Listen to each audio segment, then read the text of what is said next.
todos.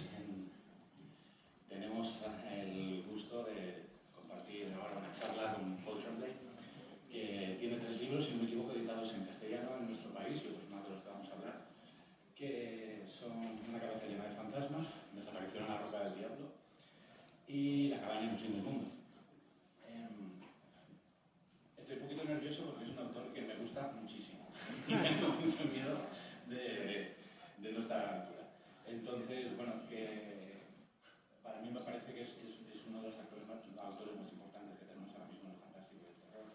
Y vamos a ir hablando de cositas que me llaman mucho la atención de su obra, especialmente todas esas voces con las que puebla sus novelas, ¿no? Casi todas sus historias están contadas desde múltiples puntos de vista y es verdaderamente gozoso entrar en su universo y ver cómo cada uno de esos personajes tiene una voz distinta, una forma de narrar distinta, ¿no? Es casi como esa pequeña posesión que tiene Marjorie en Una cabeza llena de fantasmas y tú casi te da la sensación de que él pueda estar poseído por todos estos personajes. Si te parece, empezamos hablando precisamente por Una cabeza llena de fantasmas, que supongo que muchos de vosotros habéis leído ya, si no todos. Esta novela cuenta la historia de 2 hermanas, Marjorie, de 14 años, y Meredith, de 8. Y según la historia se desarrolla, empezamos a presenciar unos episodios inquietantes de la hermana mayor, que no tenemos del todo claro si forman parte de alguna clase de enfermedad mental o tienen un componente de intervención sobrenatural, de posesión.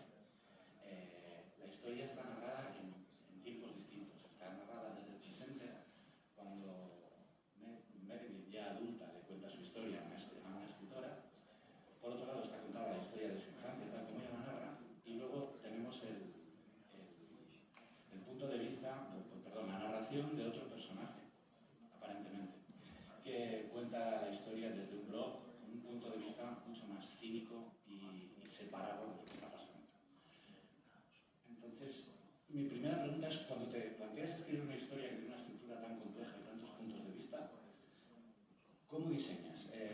¿Eres de los escritores que mapea por completo una historia antes de empezar?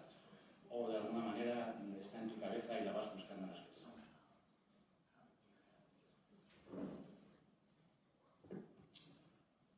First, thank you. I'm honored to be here, and thank you, Sergio. With my novels, I will typically write a 5 to 10 page plot summary.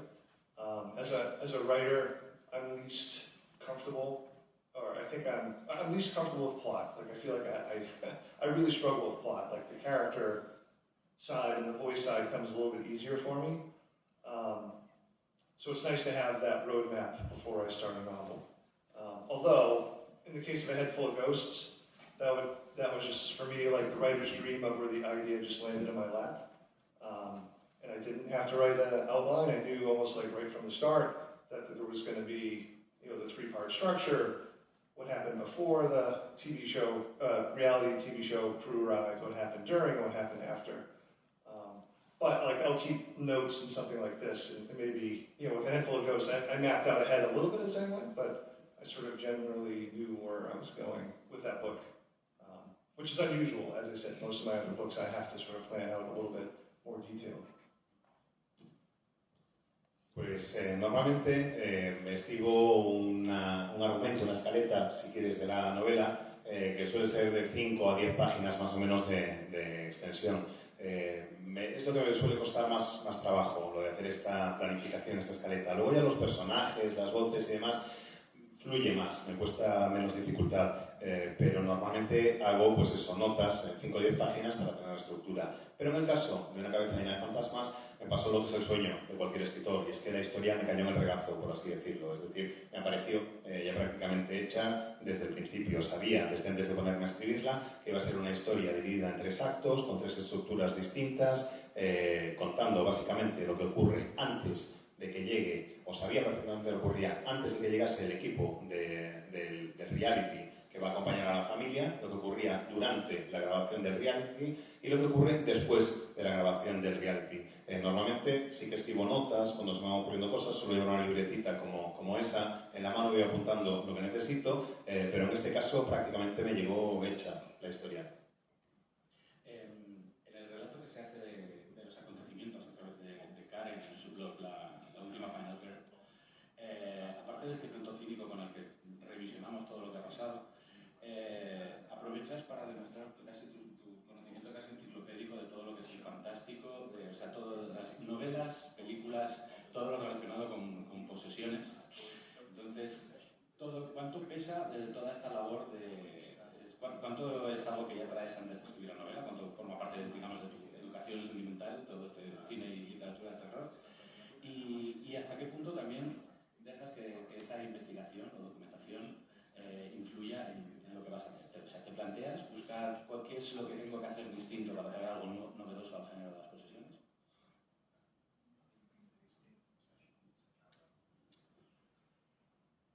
So, I'm terrible at research. I studied math in college, so like no one taught me how to research or write a research paper. But so for that book, I would say for A Head Full of Ghosts, I mostly sort of leaned on all the movies that I'd already seen already. Like once I knew at a certain point early in the story that I wasn't going to avoid the Exorcist elephant in the room, or Exorcist t-shirt. And once I knew I had to sort of engage with that movie, that really opened up to the rest of the stories. Like, oh, I could really, reference, just about any other reference, any other pop cultural reference to any other sort of possession story. So that was kind of fun. In writing the blog, especially, I thought it was fun. Like it was hard to write. So I typically don't write nonfiction. I don't write essays. But to be able to sort of refract what little knowledge I had into the blog and then have it relate to the story, to me, felt like an exciting part of the book, an important part of the book too, because you get Mercy's adult character from that eventually. Shoot, did I answer everything? I think I did, right? Did I answer everything? I think I did. Yeah, sorry. La verdad es que lo de la documentación se me da fatal, no me gusta nada. Ten en cuenta que yo estudié matemáticas y en matemáticas lo de documentarte pues como que no te lo enseña mucho. Así que lo que hice en una cabeza llena de fantasmas fue recurrir a la documentación que ya tenía de serie, las películas que había visto, lo que más me gustaba y demás. Y claro, cuando empiezas a utilizar eso como documentación, te encuentras con lo que llaman el elefante en la sala. Hay que abordarlo y tratarlo sí o sí, y el elefante en este caso es el exorcista. Una vez decidí que iba a hacer una referencia directa al exorcista, pensé, vale, pues eso me ha abierto la puerta a hacer cualquier referencia que se me ocurra. No tengo ningún problema, puedo incluir cualquier referencia y eso me alivió muchísimo. Podría hacer referencias a la cultura popular acerca de la posesión y me parecía muy divertido. Lo del blog me resultó más difícil porque pretendía escribirlo como si fuera un ensayo.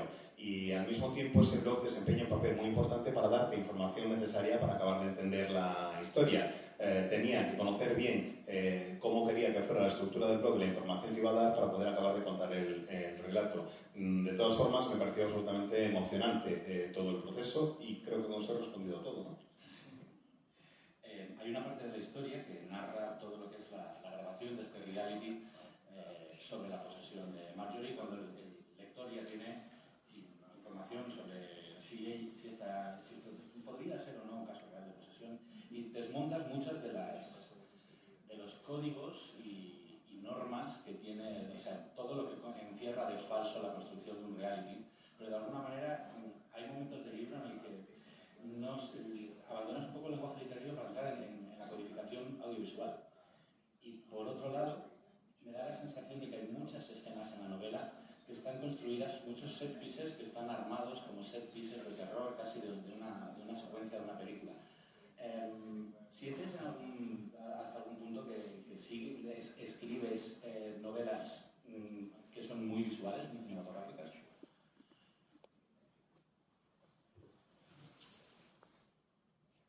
The short answer, I guess, would be, yeah, I do. My first, unlike many writers, especially, friends who are out here, I came to reading, never mind writing, much later in life than most. I didn't even become a reader until I was 22, and right after college, because I mentioned my degree was in mathematics, and I sort of stumbled into reading with Stephen King, like with so many people. So I feel like I've always been playing catch up on the reading side of things, and I, since then I try to read like 60 to 70 novels per year. So all that to say is, I think it would be impossible for the language of film to not sort of find its way into my books. although, I mean, it's so hard for me to separate, where that starts, where that ends. Specifically in the case of A Head Full of Ghosts, since I was referencing, so many movies, I did want to lean into the idea that this could, not necessarily read like a screenplay, but would read visually, because I was, referencing The Exorcist and the Last Exorcism and Paranormal Activity and so many other movies. La respuesta más corta sería que sí, pero explayándome un poquito más, bueno, pues resulta que a diferencia de muchos de mis compañeros, algunos de ellos presentes aquí en la sala, yo no era lector de pequeño. Yo no empecé a leer en serio hasta cumplir los 22 más o menos, hasta que me licencié en la universidad. Ten en cuenta que soy licenciado en matemáticas. Antes de leer no me iba, hasta que de repente descubrí a Stephen King y a partir de ahí me enganché y llevo desde entonces tratando de ponerme al día. Me leo por lo menos entre 60 y 70 libros al año. Lo que te intento decir con esta respuesta es que, claro, es imposible que no haya referencias cinematográficas en mis libros, porque es lo que he mamado. Me cuesta diferenciar normalmente en dónde empiezan y dónde acaban ese tipo de referencias, menos en Una cabeza llena de fantasmas, donde lo tengo un poquito más claro. Y es que entiendo que es un material muy audiovisual. No concebí la historia como un guión, ni mucho menos, pero sí con muchos elementos visuales. Hay unas referencias que están claras a un montón de películas de terror, desde El Exorcista a La Última Posesión, un montón de ellas. Solo por dejarlo claro, no hablaba tanto de referencias, sino como de construcción dramática, como hay momentos de la novela en los que la acción se detiene un momento para estirar un determinado momento terrorífico, que sí que me parecía que eso sí tenía elementos en común con cómo funciona la estructura cinematográfica, ¿no? Pero solo por clarificar que no.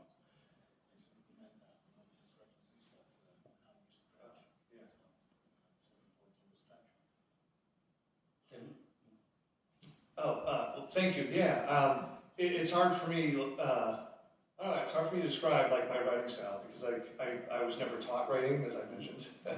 So for so much of my writing life, and it's been a long, slow process where I first started messing around with writing in the mid-90s, and I was also playing music, but much to my sadness, I figured out I was a better writer than musician, so I stuck with it. So, I don't know, it's been this long process where I found my voice and I haven't thought about it in those terms. Like, I do get a lot that, hey, your writing is very cinematic, and I'm still not quite sure what that means, but I just usually take the compliment. I think it's a compliment, and say thanks. Gracias. La verdad es que me cuesta describir mi estilo.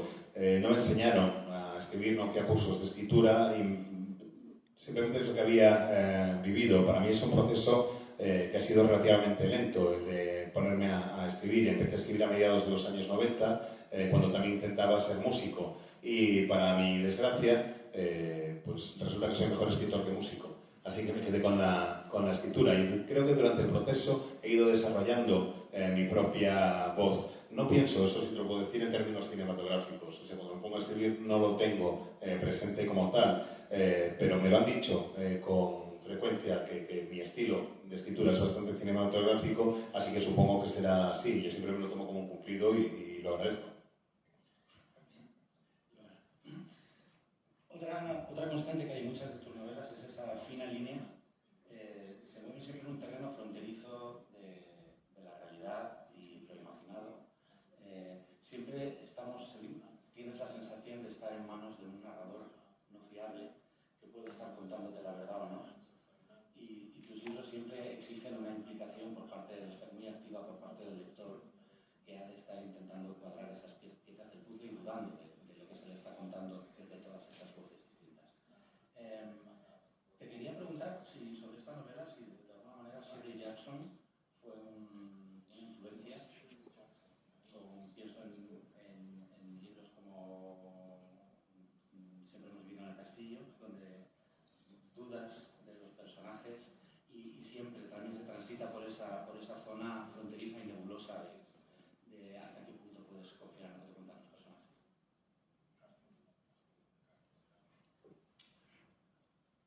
Yeah, I mean, Shirley Jackson absolutely was was and is an influence, and I named Mary after Mary Cat Blackwood, from, We Have Always Lived in the Castle. Marjorie is named after a Marjorie from a novel by Stuart O'Nan called The Speed Queen, which, if you can find it, I would highly recommend. That novel, that Marjorie is, she may or may not have participated in a mass murder shooting spree, and she's answering questions written to her by Stephen King about like her role in the mass murder spree. And she's very much a unreliable narrator as well. I would say in general, like one of the best advice you can get as a writer is not to write what you know, but to lean into your obsessions. And I'm definitely clearly obsessed with ambiguity, or as how you put it very well, sort of the line between reality and fantasy. I've always felt like, I've never experienced a ghost or anything supernatural, and I've always felt like if I were, I think I would have a really hard time identifying if something had happened. And I think I would instantly try to rationalize it. And so I think that sort of mindset just sort of finds its way into so many of my books. Desde luego que Shirley Jackson era y es una influencia. Mary, el personaje Mary se llama así por Mary Blackwood, siempre hemos vivido en el castillo. Y Marjorie lleva ese nombre en honor de un personaje de una novela de Stuart O'Neill que se llama Speed Queen. Y si podéis haceros con ella, vamos, os la recomiendo desde ya, porque realmente es una muy buena novela.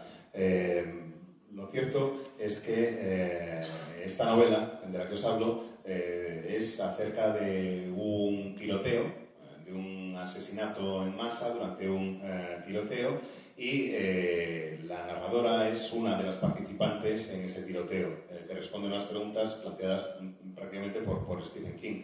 Y básicamente se trata de averiguar durante la novela qué papel ha desempeñado la protagonista en ese tiroteo. Y es una narradora de la que no te puedes fiar en absoluto. Entonces, es una novela que me gusta mucho y que ha sido también una influencia en una cabeza llena de fantasmas. Te dicen muchas veces que no debes escribir sobre lo que conoces. Yo creo que lo que tienes que hacer es escribir sobre lo que te obsesiona. Y está claro que a mí lo que me obsesiona es esa delgada línea, como decías, que separa la realidad de la fantasía. Yo nunca, jamás he visto un fantasma, pero creo que si viera un fantasma o tuviera una experiencia sobrenatural, rápidamente no sabría asimilarlo y trataría de racionalizarlo. Bueno, pues ese es un poco el espíritu que impregna las páginas de esta obra. En tu libro de relatos, Growing Things, aparece Growing Things, que es uno de los relatos que se menciona, se lo cuenta Marjorie a su hermana, cuando empieza a dar estas primeras señales de estar creando cosas muy inquietantes dentro de su cabeza. Y luego también aparece, hay otros personajes, novelas tuyas, como la historia de Josh y Luis de Desaparición a la Roca del Diablo, que también aparecen en este libro. Quería preguntarte si cuánto en tu proceso de escritura, si a veces tienes que tomar decisiones dolorosas de esto da para un mundo más extenso que no tiene lugar en la novela y necesita un espacio libre. Quería preguntarte si esos cuentos salen de descartes de las novelas o si al revés, si en algún momento empiezas por esos pequeños cuentos que se ramifican en novelas más largas y complejas.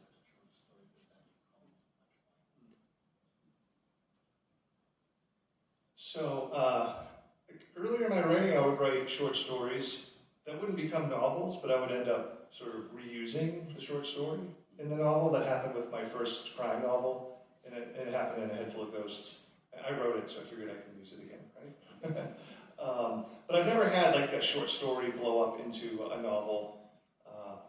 I don't know, if I'm looking to write a novel, I sort of just think about, okay, I need an idea to write a novel. And those ideas, when they come, if they come, like they don't, I wish I had a million novel ideas, I don't. I go like from novel to novel. But so when they come, I recognize that, okay, this would be a novel, or I recognize, okay, this is really just like a flash, a scene, a short story. With Growing Things specifically, I actually wrote that short story before A Head Full of Ghosts. And when at the beginning of A Head Full of Ghosts, I knew that the sisters were going to tell each other stories. I was like, okay, what what story is Marjorie going to tell Mary? And I was like, oh, I have this short story, Growing Things. I'm going to use that.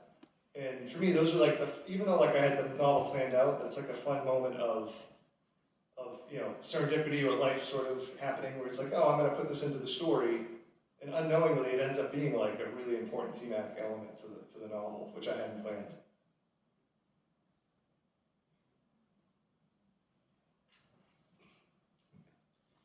Pues la verdad es que al principio de mi carrera me dedicaba a escribir sobre todo relatos. No pensaba en que se fueran a convertir en novelas, pero sí, pues a veces los utilizaba. De hecho, hago una referencia en mi primera novela negra, hice una referencia a los relatos que había escrito. No pretendo que esos relatos se conviertan en novelas, como os decía, pero ya que están ahí y son míos, pues a veces los utilizo.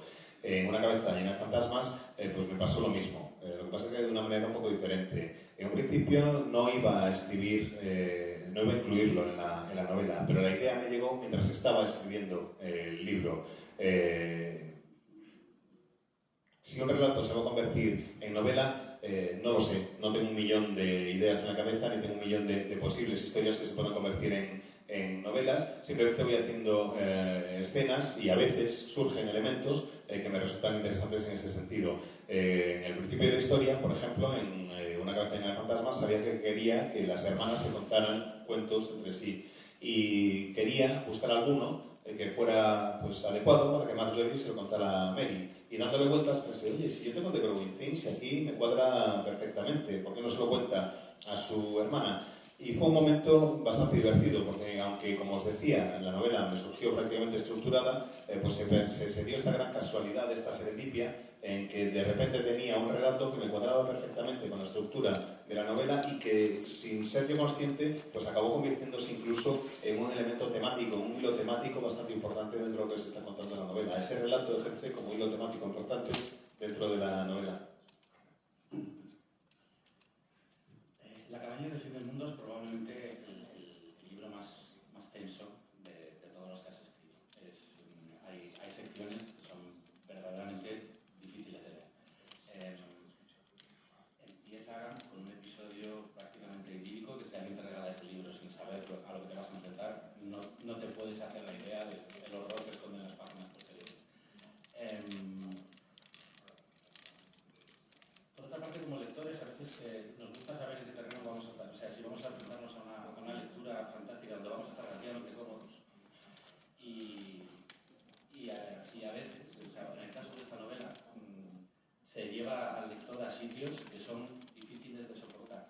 ¿Te planteas en algún momento líneas de cuáles, qué fronteras, o de nuevo, qué líneas no puedes cruzar? ¿O es algo que al revés, con lo que te sientes, es parte del juego de tener siempre una bomba debajo de la mesa para que el lector no sepa cuándo le va a estallar?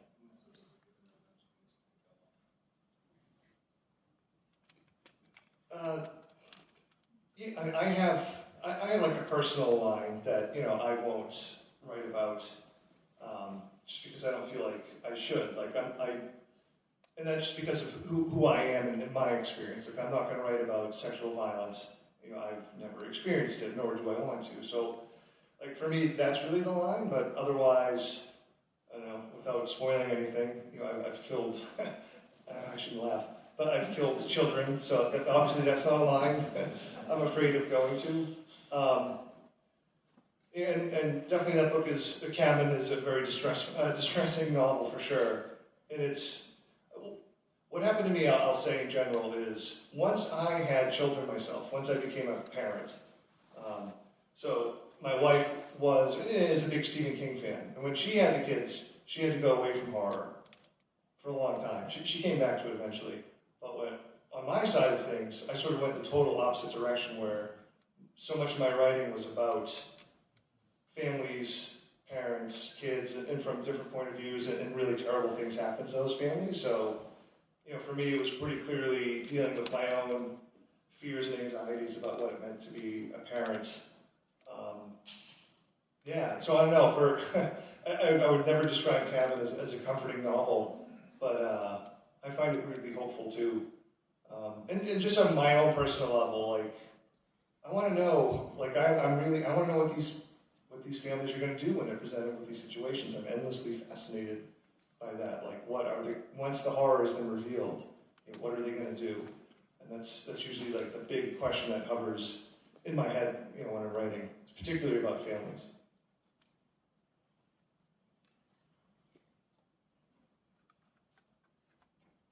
Hay una línea a título personal sobre la que no pienso escribir. Es la única frontera que me pongo. Es algo que no pienso tratar en mis libros, y es la violencia sexual.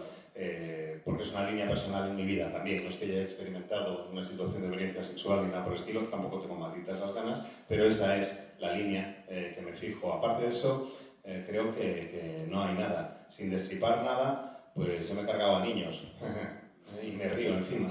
En fin, como veis, esa línea de matar a críos no me importa, no tengo ningún problema en cruzarla. Efectivamente, creo que La cabaña es bastante inquietante, es una obra que incomoda mucho. Y una vez me convertí en padre, viví un fenómeno bastante curioso que me llama la atención, y es que a mi mujer, que le encanta Stephen King, en el momento en el que se convirtió en madre, se apartó totalmente de las novelas de Stephen King, de todas las novelas de terror, y las dejó de lado. Y yo me fui en la dirección completamente contraria. Me metí de lleno en todas estas cuestiones. Empecé a escribir acerca de familias a las que le ocurren cosas horribles, a los padres, a los hijos, y siempre contándolos desde distintos puntos de vista, abordando cosas realmente aterradoras.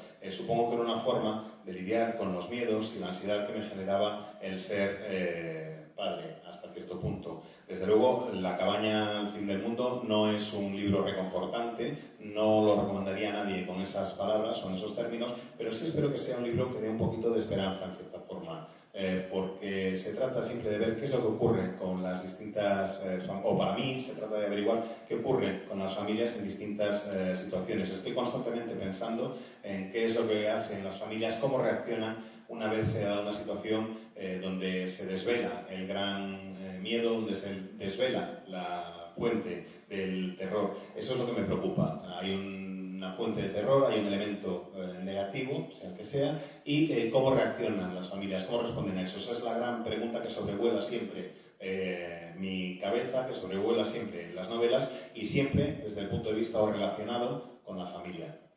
You just told everyone I kill children, right? Of course. Hay muchas capas de terror operando en La cabaña. Está la más inmediata, que son los 4 intrusos que irrumpen en la vida de esta familia, exigiéndoles un sacrificio atroz.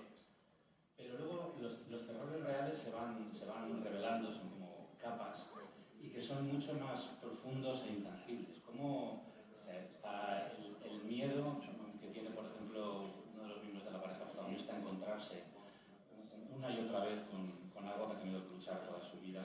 Creo que no se podría decir que son los ataques homofóbicos. O el miedo a perder la cordura y de repente identificarte con alguien que es totalmente opuesto a ti. ¿Cuáles son para ti, cuáles eran tus obsesiones a la hora de abordar esta obra?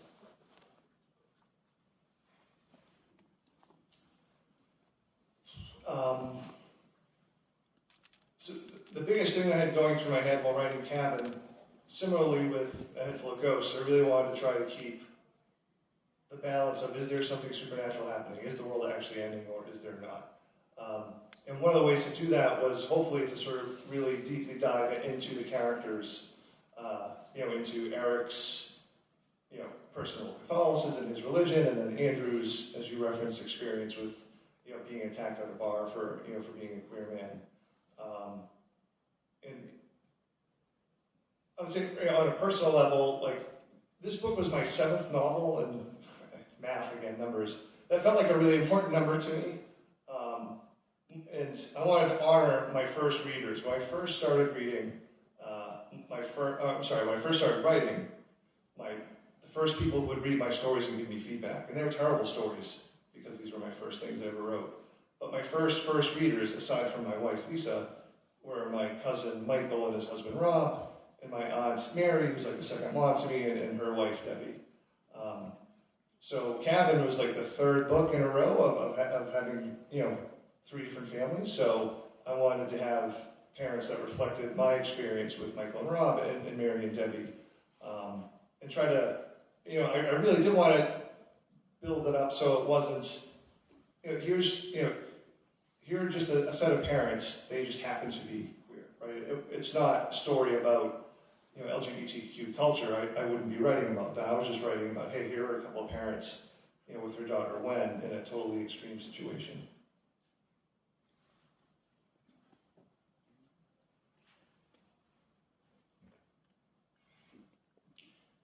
Una de las cuestiones importantes para mí a la hora de escribir La cabaña al fin del mundo es saber, lo que flotaba sobre mi cabeza es plantearte qué ocurre si el mundo, cómo sería el mundo después de los acontecimientos que se cuentan en la historia, qué ocurre con esa familia, cómo sale, qué sale de ahí. Y para hacer eso, para entender qué es lo que podía ocurrir, después tenía que meterme en la cabeza de los personajes y entender bien qué es lo que ocurría con ellos y entender sus obsesiones también. En el caso de Eric, por ejemplo, la religión. En el caso de Andrew, pues el que le hubieran atacado en un bar simplemente por ser un varón queer y cómo le había marcado eso. Además, esta era mi séptima novela, y no es que se trate de un número cabalístico ni nada por el estilo, sino simplemente que me gustan las matemáticas y era un número que me parecía que tenía una importancia especial para mí.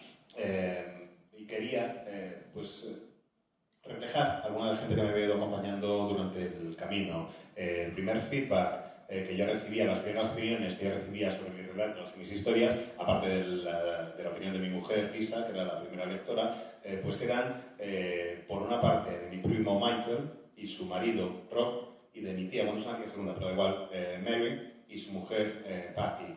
Y considerando que este era el tercer libro seguido que escribía acerca de familias, pues quería escribir un libro en donde los progenitores fueran un reflejo de la experiencia que yo tenía, de lo que yo he vivido con Michael y Rob y con Mary y Patty. Se trata de unos padres, y luego esos padres resulta que son queer, pero lo primero que importa es que son padres. No es un libro acerca de la cultura LGTBIQ, sino que es simplemente un libro sobre una familia en el que hay dos padres y tienen una hija que se llama Gwen y se enfrentan los tres a una situación absolutamente extrema. Hablas de que el final de la novela es muy esperanzador y o sea, este viaje a través de la oscuridad para encontrar algún atisbo de luz es común en más de tus libros. ¿Cuál es para ti la utilidad del horror?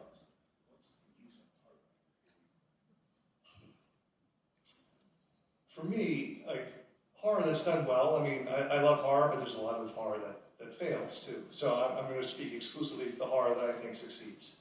I find horror hopeful. If you boil down a horror story to, or any story can be boiled down, hey, there's a revealing of some truth, right? And it usually takes all 300 pages. Like, I can't describe what the truth of Cabin is, besides, like, here's the book. But within a horror story, the reveal of the truth is a very terrible truth, right? And it could be social, personal, societal, universal. But to me, that shared recognition between the reader and the writer, oh, there's something terribly wrong. I find that hopeful, that we can have that sort of shared recognition. Whether or not, the characters live or die, whether or not we can save the planet, I find it hopeful just to have that communication, that there is that recognition that something is terribly wrong, both within the horror story, but also how that reflects with, the world and whatever this is that we're all living through together at large.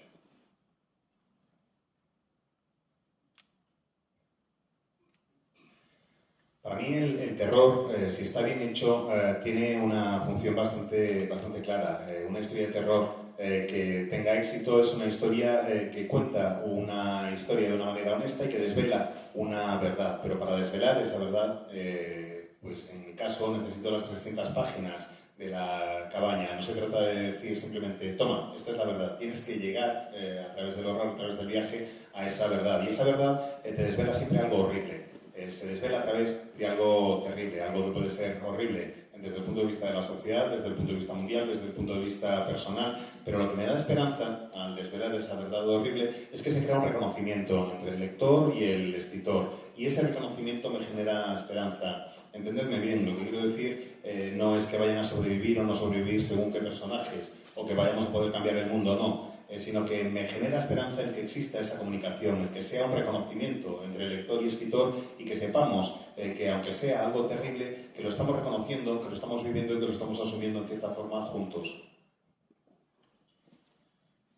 No sé si en algún momento abrimos a o no estamos de tiempo, que creo que estamos. ¿Alguien tiene alguna pregunta? Vale, lo primero, acabo de conocerle relativamente hace poco, no sabía de su existencia y de su obra hasta que supe que M. Shalaman le va a adaptar la novela de La cabaña. Mi pregunta específicamente era cómo lidia con la incertidumbre de hasta ver su obra adaptada y si confía ciegamente en Shyamalan y nice to meet you.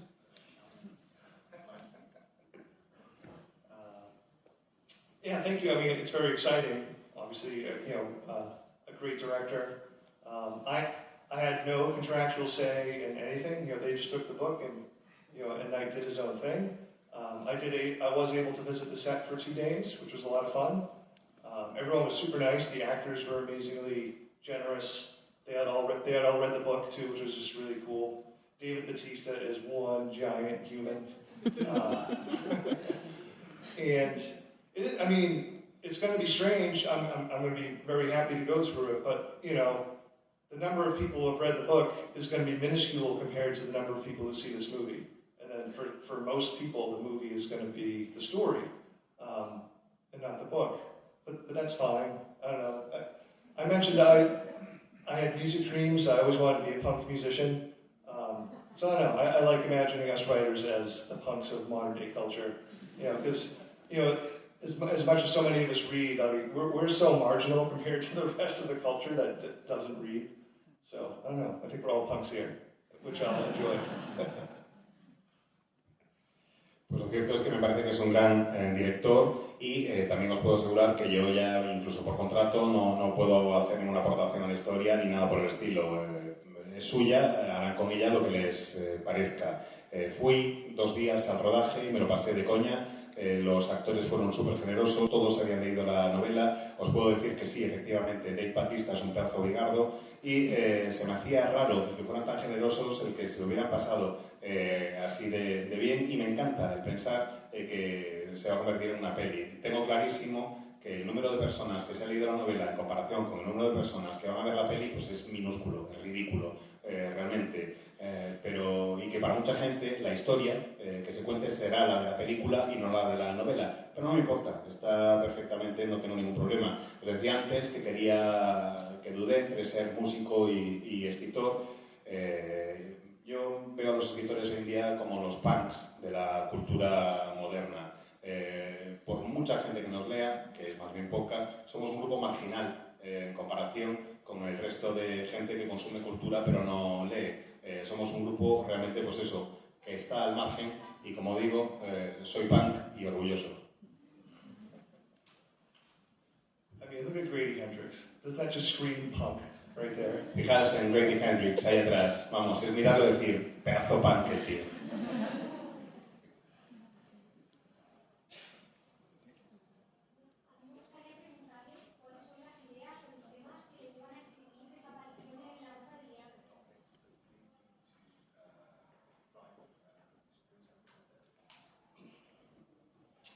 That book was one of the hardest things for me to write, mainly because after writing A Head Full of Ghosts, I was sort of in my own head. A Head Full of Ghosts, for me, I wrote that fairly quickly. Most of my books take me 12 to 15 months, and I wrote A Head Full of Ghosts in about 9 months. I mean, I wasn't saying it was easy, but in the glow, the afterglow, it felt easy. And Disappearance of Devil's Rock was really hard. Like, I was fighting myself the whole time. The book actually changed the most out of any other book after I turned in my edits. But the idea came from, usually if I'm stuck, I always just look to my own life. The state park that's mentioned in the novel is a place where I take my dog for a hike all the time. So, I took one of my favorite places and tried to make it terrible. It's typically my go-to on that. Normalmente tardo bastante más tiempo en escribir las novelas, pero en este caso, en fueron pues como 10-15 meses más o menos. Es un proceso largo, me implica muchas veces tener que hacer luego reescrituras y tener que estar considerando las ideas, pero las ideas, por lo general, me vienen de lo que vivo, me vienen de mi propia experiencia. En el caso concreto de Desaparición en la Roca del Diablo fue de un paseo que di con mi hija, en el que llevábamos al perro y estábamos por una de mis zonas favoritas y de ahí me surgió la idea. Si me permitís un segundo, hago un anuncio oficial. Lamentablemente, Marianne Krausik no va a poder estar con nosotros, por lo menos hoy. Veremos qué es lo que ocurre mañana. Así que, con toda mala noticia, siempre tiene una parte positiva y es que podemos alargar 5 minutos, pero 5 nada más, la charla, ¿vale? En lugar de ser hasta 20, ser hasta 25. Acabamos con las preguntas y le damos después, bueno, la oportunidad de que vaya a firmar a Paul.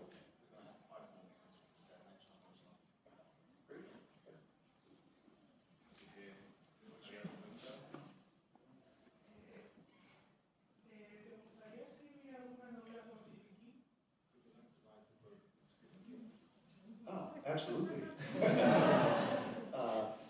I've never met him in person, but we exchanged email. He's a very generous, nice person, very down to earth. He'll do a lot of charitable stuff behind the scenes that you never know about. Like I had a friend who accidentally burned himself horribly and didn't have health insurance, and I went to Stephen to see if he could, just retweet the GoFundMe campaign that we were starting. And Stephen already actually had set up a foundation for artists and writers that he pays for people, for artists and writers that don't have health insurance, because the United States is fucking insane. To help this guy out, so he's super nice. I'll tell you this one thing, it's not much of a spoiler for Cabin, that was a lot of fun. He read The Cabin at the End of the World early, 7 months before it came out. And it was January of 2018. The book was going to come out 6 months later.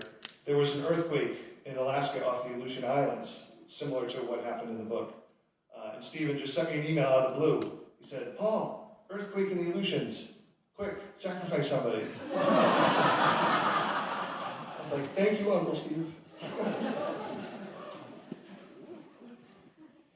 Desde luego, claro que me gustaría escribir algo con él.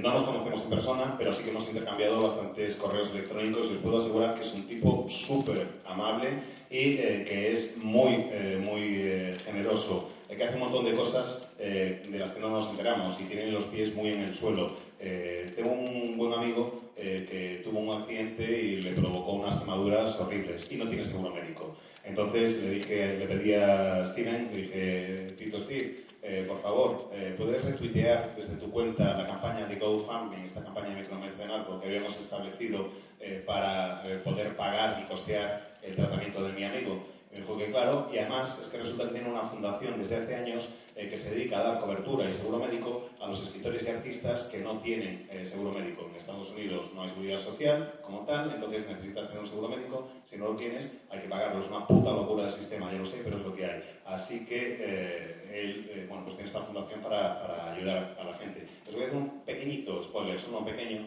pero vamos, creo que es divertido, merece la pena. Resulta que se leyó en La cabaña al fin del mundo, de los primeros. Le pasé el libro, le pasé el manuscrito, se lo leyó y 7 meses después de que se hubiera pasado, esto fue más o menos en 2018,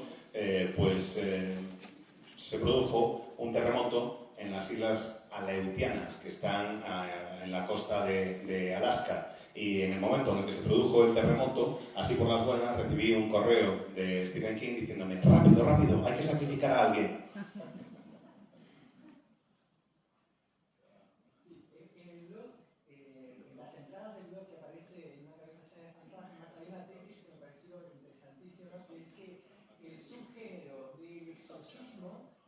Profundamente conservador, y me gustaría saber si es una opinión personal o si formaba parte de la lógica de lo que quería generar.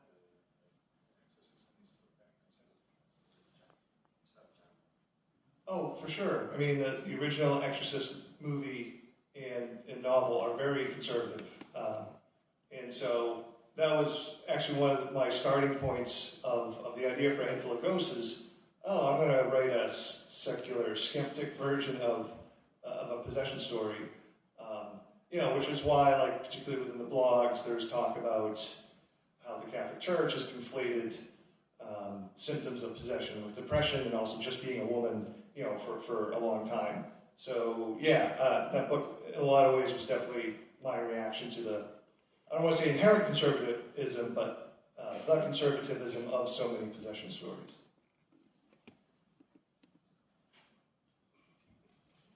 Pues desde luego, yo creo que tanto en la película como en la novela original hay elementos que son realmente de un conservadurismo claro. Y uno de los puntos de partida de una cabeza llena de fantasmas para mí es precisamente el mostrarme un poco escéptico ante las posesiones, el mostrarme también un poco contrario a esa idea que tenía, que de hecho se manifiesta en el blog, que es que la Iglesia Católica ha utilizado muchas veces la posesión o el exorcismo en realidad para tratar con cuestiones como la depresión o el papel de la mujer. Eso lo ha hecho muchísimo tiempo la Iglesia y era una forma de reaccionar en parte ante eso. Yo no te diría que el subgénero como tal es conservador, pero sí que es cierto que hay muchas historias de posesiones y exorcismos que son bastante conservadoras.